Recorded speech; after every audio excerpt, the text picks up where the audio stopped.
El ejército israelí ingresó en el hospital Nasser de Khan Yunis y asegura haber encontrado evidencia de que el grupo terrorista Hamas retuvo allí a rehenes israelíes. Vamos en breve por más detalles. Soy Jenny Pérez aquí en Berlín.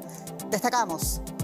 Los soldados israelíes buscan en el hospital de Khan Yunis posibles restos de rehenes secuestrados por Hamas. Ello en medio de negociaciones por una posible tregua. Estados Unidos aseguró que las demandas de Hamas impiden avanzar. Un juez rechaza la petición de Donald Trump de desestimar un caso en su contra. El fallo de Nueva York confirma la fecha del 25 de marzo. Será el primero en su tipo en la historia de los Estados Unidos. Trump denuncia una interferencia en la campaña electoral. Y el gobierno de Nicolás Maduro le da 72 horas a la misión de la ONU para abandonar Venezuela. El anuncio ocurre luego de que la misión especial, instalada en 2019, expresara su preocupación por la detención del activista Rocío San Miguel.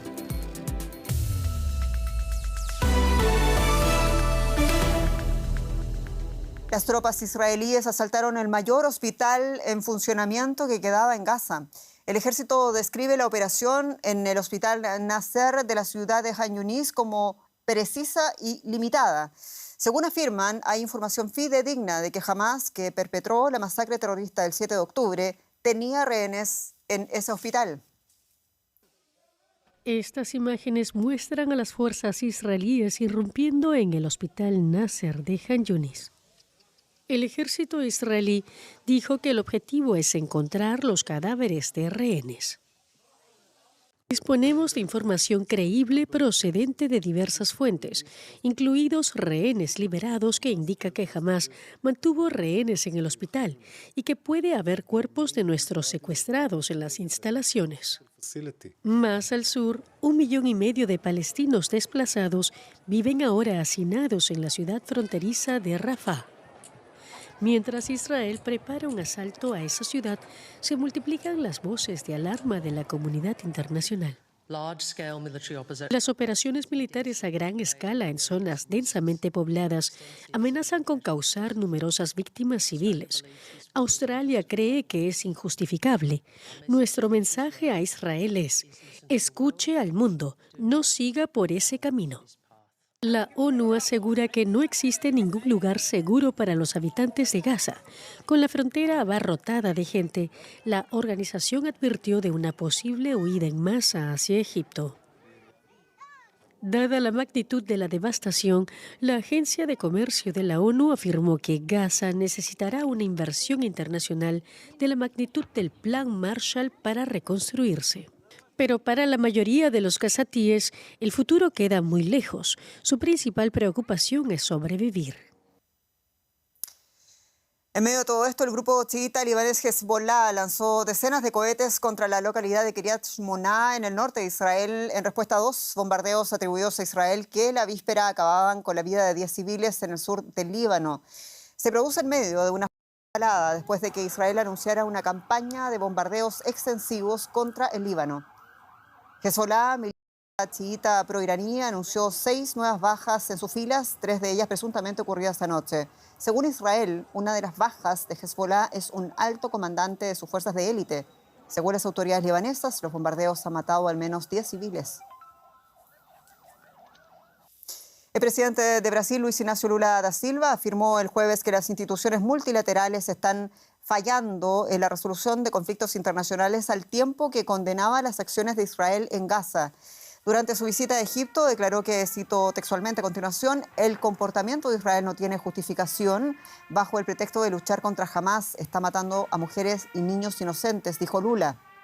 Estos comentarios se produjeron después de su reunión con el presidente de Egipto, Abdel Fattah al-Sisi. El mandatario brasileño resaltó lo que considera la urgente necesidad de establecer un Estado palestino para alcanzar la paz e instó a un alto el fuego inmediato para facilitar el envío de ayuda humanitaria a Gaza. Y cambio de asunto, el primer juicio penal contra el expresidente de los Estados Unidos se celebrará al final del próximo mes. El juez de Nueva York, de origen colombiano, Juan Merchan, rechazó una petición de Donald Trump para desestimar el caso. Los cargos se derivan del dinero abonado a 2 mujeres antes de las elecciones presidenciales de 2016, presuntamente para pagar su silencio. Una de ellas es la antigua actriz pornográfica Stormy Daniels.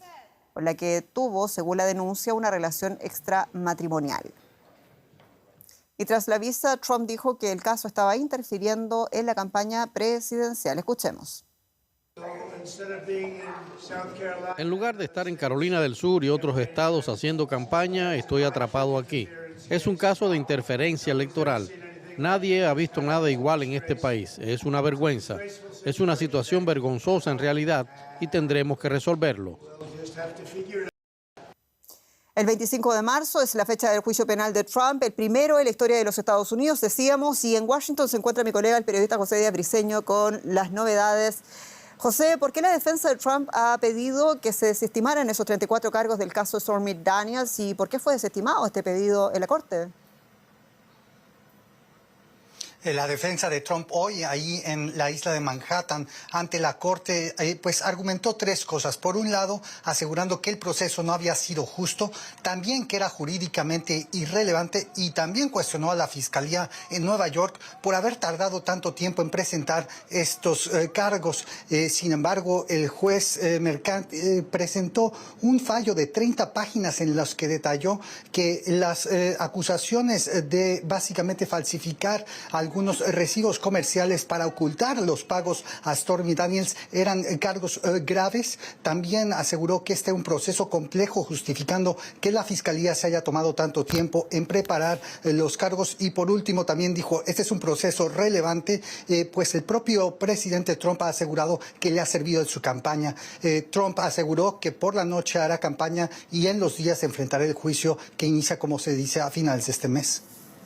Quédate con nosotros, por favor, José, porque queremos abordar contigo el siguiente tema. Y es que según publican medios estadounidenses, el gobierno de Joe Biden ha advertido a sus aliados europeos de que Rusia está desarrollando sistemas para lanzar bombas nucleares desde fuera de la atmósfera terrestre para atacar satélites en el espacio. Y el presidente del Comité de Inteligencia de la Cámara de Representantes, Mike Turner, dijo que es una grave amenaza para la seguridad nacional. Turner pide también al presidente Joe Biden que desclasifique la información relacionada con este armamento. Moscú niega estas informaciones y dice que son parte de una maniobra de la Casa Blanca para lograr que el Congreso respalde la ayuda militar a Ucrania.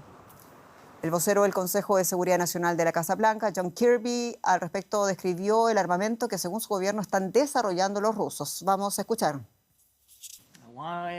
Aunque estoy limitado sobre lo que puedo compartir acerca de la amenaza, puedo confirmar que se relaciona con capacidades antisatélites que Rusia desarrolla.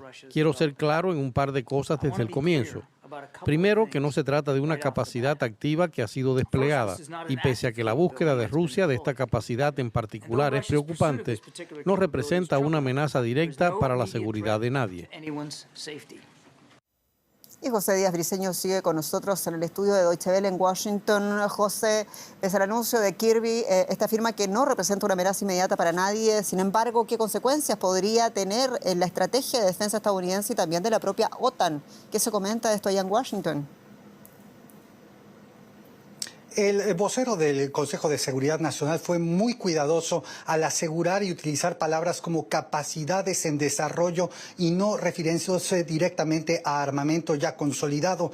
Esto porque asegura que Rusia todavía no hace uso de esta arma que estaría en desarrollo, como bien lo decía él, y sin embargo se sabe que a través de sus palabras que hay consultas directas con los aliados estadounidenses, pues no se podría tratar necesariamente de un arma para atacar directamente a otros satélites, sino justamente para crear condiciones como pulsos electromagnéticos que dañen las capacidades de telecomunicaciones, de geolocalización, que harían más difícil la defensa de Estados Unidos y de sus aliados. Es por eso que este tema encendió las alertas aquí en Washington y sin embargo, como bien dice la Casa Blanca, esto no es algo que sea inminente, sino que es un tema de mediano y largo plazo. José Díaz, muchas gracias en Washington.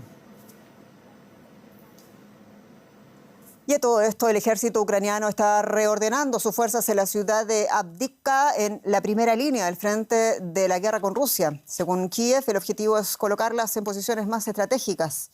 El gobierno de Estados Unidos ha advertido el jueves de que la localidad está cerca de caer en manos de los rusos.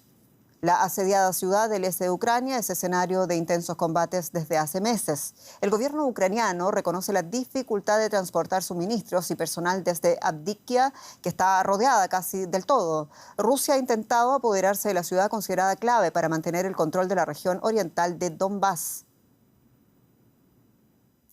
La reunión de 2 días de los ministros de defensa de la OTAN en Bruselas ha concluido con los importantes retos pendientes a los que todavía se enfrenta la alianza, entre ellos, como no, la guerra de Ucrania y también la de Gaza, además de la exigencia de que los Estados miembros inviertan el 2% de su Producto Interno Bruto en defensa.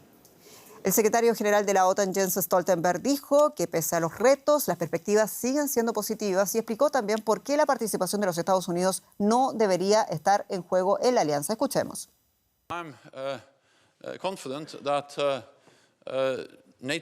Confío en que la OTAN seguirá siendo la alianza militar más exitosa de la historia. Y espero que Estados Unidos siga siendo un aliado incondicional por 3 razones. En primer lugar, es de interés nacional para Estados Unidos. En segundo lugar, la OTAN cuenta con un fuerte apoyo político. Y en tercer lugar, las críticas no se dirigen contra la OTAN como alianza, sino contra los miembros de la OTAN que no gastan suficiente dinero en ella.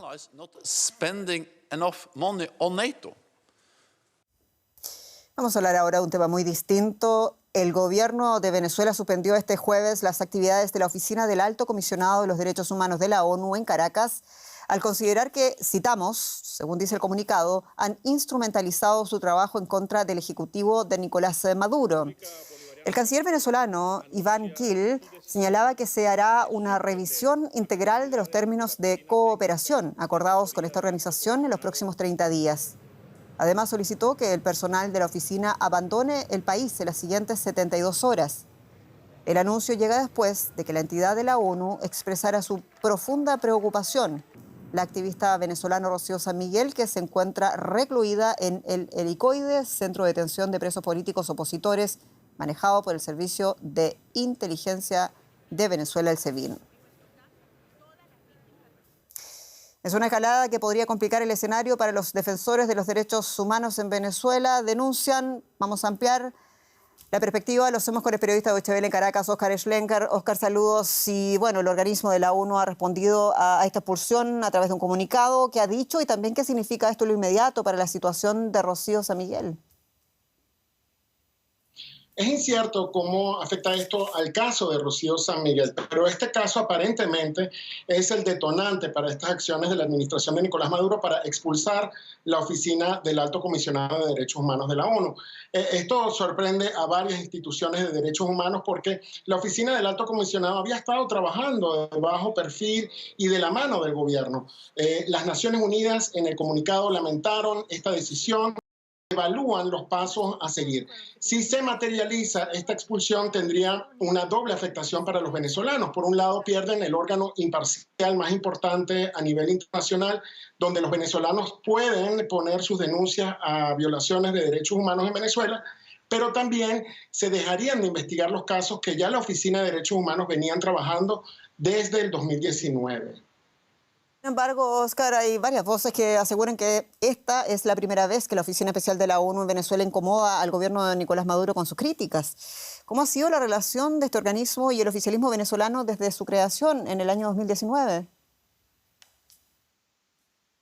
Bueno, uno de los argumentos que ha hecho el gobierno de Venezuela para que no se reanude el mandato de la Misión Internacional Independiente de Determinación de los Hechos sobre Venezuela es precisamente que la administración de Nicolás Maduro ha estado trabajando en armonía y colaborando con la Oficina del Alto Comisionado de Derechos Humanos de la ONU en Caracas. Así que a muchos ha sorprendido que se hayan tomado estas medidas tan drásticas de expulsar esta misión de aparente relación con 2 tweets que hicieron desde la Oficina de Derechos Humanos sobre el caso de Rocío San Miguel. Cuando el Alto Comisionado Volker Turk ha visitado Venezuela, se ha reunido con el gobierno, han hecho declaraciones en conjunto y se han manejado cordialmente en el pasado los temas de violaciones de derechos humanos que se siguen investigando. Este es el primer incidente que vemos de esta magnitud en relación a esta misión de la ONU en Venezuela. Óscar Schlenker, a ver cómo sigue esta situación. Muchas gracias. Allá en Caracas. Y en política el mar también está bastante revuelto aquí en Alemania y llega un dato económico que, sin embargo, sirve como un poquito de bálsamo. Rosa Casals, mi colega, con los detalles. Bienvenida. Así es, y lo que es bueno para unos es malo para otros, Jenny. Alemania superó a Japón y se convirtió en la tercera economía mundial. En el último trimestre de 2023, la actividad económica nipona se contrajo, situándose por detrás de la alemana. Japón cerró 2023 con un PIB nominal de 4.200 millones de dólares, por debajo de los 4.500 millones de Alemania, según las estadísticas publicadas por sus respectivas administraciones. Según datos oficiales, la economía japonesa experimentó un crecimiento del 1,9% en 2023, pero se contrajo a una tasa anual del 0,4% entre octubre y diciembre, tras haber sufrido un mayor decrecimiento en el trimestre anterior. Y 2 trimestres consecutivos de contracción son un indicador de que el país ha entrado en recesión. Japón deja de ser el tercer país más rico. Vamos a analizar esta información con nuestro colega Gonzalo Robledo allá en Tokio. Gonzalo, ¿qué tal? Muy buenos días para ti. En primer lugar, ¿dónde hay que buscar las causas de la recesión de la economía nipona? Bueno, primero que todo decir que se esperaba desde hace varias semanas, ya estaban haciendo cuenta los economistas y se calculaba que, sobre todo, por el descenso del yen. El yen está en bajos históricos respecto a casi todas las divisas del mundo industrializado y esto ha afectado mucho a la economía y ha ocurrido este descenso, estos 2 trimestres seguidos de descenso, que ya digamos es la recesión técnica. Dentro de las grandes digamos causas de esto se habla mucho recientemente del terremoto, el terremoto que ha habido el 1 de enero. Japón empezó este año con un terremoto y esto tiene un efecto inmediato, pero también ha habido digamos frecuentemente, recordemos que en 2011 hubo este gran terremoto de Tohoku del noreste de Japón y que todo esto siempre tiene un efecto digamos en el consumo. Esto digamos sería puntual. Pero también está, pues digamos, ya causas más estructurales como puede ser el descenso de la población, el envejecimiento de la población, que es una de las causas grandes que está presente transversal en todos los estratos de la economía. También está la energía. Recordemos que a partir de la tragedia de Fukushima se cerraron casi todas las centrales nucleares para inspección y a raíz de esto pues se empezó a importar energía, gas natural y petróleo para producir la energía, la electricidad que consume este país. Consume básicamente todo, es el 94% de lo que se consume de energía es importado. También los alimentos, más del 60% de los alimentos se importan. Es decir, que ha habido causas, digamos, puntuales para que la economía baje de esta manera. Bueno, y a efectos prácticos, Gonzalo, ¿cómo se nota, cómo afecta esta contracción de la economía el día a día de los japoneses? Bueno, en el día a día yo diría que, por ejemplo, hablando del día a día de los que estamos aquí en Tokio, se siente, por ejemplo, las empresas japonesas tienden a no subir no quieren subir los precios de los productos y lo que hacen es reducir las cantidades. Entonces, por ejemplo, una mantequilla que cuesta lo mismo parece que no ha cambiado nada, pero las cantidades son menores. Hablaba yo recientemente con un sociólogo, el profesor Yamada, un sociólogo de los más respetados y que ha hecho etiquetas, digamos, para los fenómenos sociales desde hace 2 décadas y me decía que él habla o que él piensa que Japón está en lo que él llama un declive feliz, es decir, el fenómeno de la rana que está tibia dentro de un agua que se va calentando poco a poco y que poco a poco no se va dando cuenta de que un día va a morir. Quiere decir con esto el profesor Yamada que el ánimo de los japoneses, el ánimo de esta generación no corresponde al de los japoneses que reconstruyeron el país después de la Segunda Guerra y que poco a poco el país va a entrar en este declive. Esto quiere decir que hay más soledad, en Japón hay menos familias y esto repercute también, por supuesto, en la economía porque hay menos consumo de textos, de zapatos, de todo lo que representa una familia para el consumo. El declive feliz, una forma de definir el momento económico actual. Muchísimas gracias por esta conexión, Gonzalo. Un abrazo. Gracias. Cambiamos de asunto. Airbus, el mayor fabricante de aviones del mundo, quiere seguir aumentando su producción este año. En total planea vender unos 800 aviones comerciales, 65 más que el año anterior, según anunció la empresa europea que cotiza en el DAX y también en la Bolsa de París durante la presentación de sus resultados anuales en Toulouse. Airbus cuenta con una importante cartera de pedidos. A finales de 2023 tenía encargados casi 8.600 aviones de pasajeros y carga. Los A320neo de medio alcance A312 son los más vendidos. Sin embargo, los problemas de suministros están ralentizando su producción.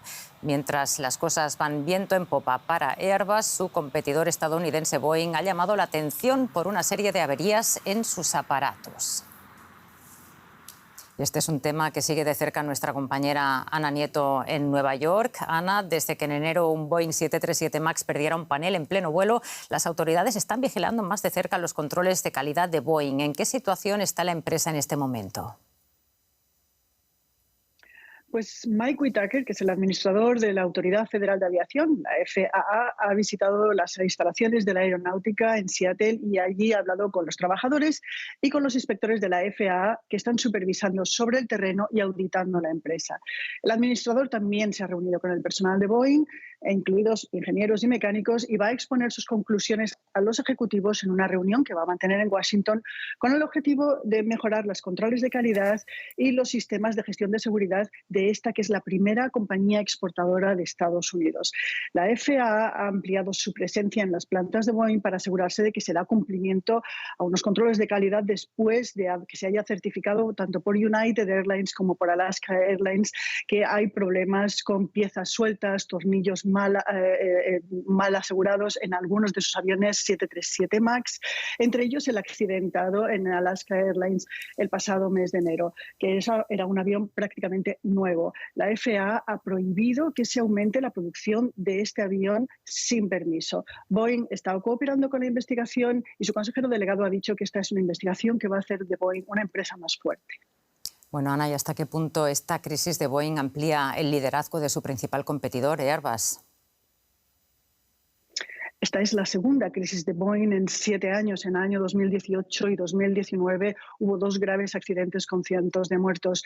Tras los problemas que se han encontrado este año, Boeing no podrá elevar la capacidad de fabricación del 737 MAX en el año 2025 como tenía planteado y se va a tener que centrar en resolver sus problemas de calidad, además de los retrasos en las entregas que ya acumulan años, mientras que Airbus está avanzando en sus planes de futuro y ha ampliado su capacidad de producción para el A321neo. Airbus entregó el año pasado 735 aviones, mientras que Boeing se quedó en el 528 y están llegando más órdenes de compra a la sede de la compañía europea en Toulouse que a la de Seattle. En enero, Boeing entregó menos de la mitad de los aviones que había entregado ya en diciembre. Ha recibido 3 órdenes para el MAX 737, pero también ha recibido 3 cancelaciones. Las acciones de Airbus se están apreciando un 4% en los mercados, mientras que las de Boeing caen un 18% en un periodo en el que Wall Street está en récord. Muchísimas gracias por el análisis, Ana. Gracias. Jenny, de la economía al cine. Y nos hemos perdido la arrancada de la Berlinale, Rosa. Es así, hoy día aparte el séptimo, para el séptimo arte, el Festival de Cine Político aquí en Berlín, que se llama la Berlinale. Comenzó este día en la capital alemana. Durante los próximos días vamos a ver también que se van a proyectar centenares de películas que van a abrir la temporada cinematográfica aquí en Europa. Junto con Cannes y Venecia, la Berlinale es uno de los festivales de cine más prestigiosos del mundo. Pero en la capital alemana, el glamour va siempre de la mano con el debate político y este año no será la excepción. En Berlín, el gris y la lluvia de febrero se combaten con brillo y glamour. Esta alfombra roja acogerá pronto a estrellas y cineastas de todo el mundo. Arranca el Festival Internacional de Cine de la capital alemana con el estreno mundial de Small Things Like This, un drama irlandés protagonizado por Cillian Murphy, quien acaba de ser nominado a un Oscar por su papel en Oppenheimer. En esta edición, Lupita Nyong'o también atraerá todos los flashes. La ganadora de un Oscar presidirá el jurado encargado de seleccionar a los ganadores. Y el renombrado director y productor Martin Scorsese recogerá el Oso de Oro honorífico en reconocimiento a toda una vida entregada al cine. La Berlinale se distingue por ser más que un festival de cine. También es escenario para el debate político. Tras semanas de protestas contra la extrema derecha en toda Alemania, el festival decidió retirar la invitación a 5 miembros del partido ultraderechista Alternativa por Alemania. Los organizadores se comprometieron además a permitir un diálogo abierto en torno a la guerra de Gaza. Nuestras condolencias están con todas las víctimas de las crisis humanitarias en Oriente Próximo y otros lugares. Nos preocupa ver que el antisemitismo, la islamofobia y la incitación al odio se extienden en Alemania y en todo el mundo. Un director de cine ganés retiró su cinta del festival en protesta por el apoyo de Alemania a Israel y pidió el boicot de instituciones culturales alemanas. Los organizadores del festival confían en que se pueda desarrollar un diálogo constructivo. La expectación y la controversia han estado siempre ligadas a la Berlinale. Queda por ver si este año el contexto político acabará, en parte, por eclipsar el festival. Y más noticias, Trinidad y Tobago afronta una emergencia nacional debido al derrame de crudo en sus costas y no descartan solicitar ayuda extranjera para controlar este desastre medioambiental. Al menos 2 embarcaciones, un remolcador y una barcaza se vieron implicadas en el vertido. Pese a todo, el director de la Agencia de Manejo de Emergencias de Tobago, Alan Stewart, aseguró que el derrame de petróleo empieza a estar controlado. Stewart agregó que varias compañías han colocado barreras adicionales para contener el crudo y destacó también la eficacia del Plan Nacional de Contingencia para este tipo de emergencias.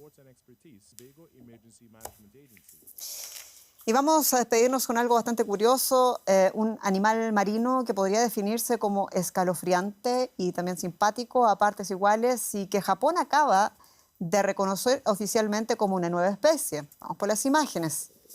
En Internet fue bautizado hace años como esqueleto panda y no es difícil entender por qué. Este singular tipo de ascidiáceo, animales que viven fijos en las rocas o en las conchas, no habían sido estudiados con detenimiento hasta hace poco. Según un reciente estudio, las partes blancas que parecen huesos son vasos sanguíneos. Las negras, en cambio, que recuerdan a los ojos de los pandas, siguen por ahora siendo todo un misterio.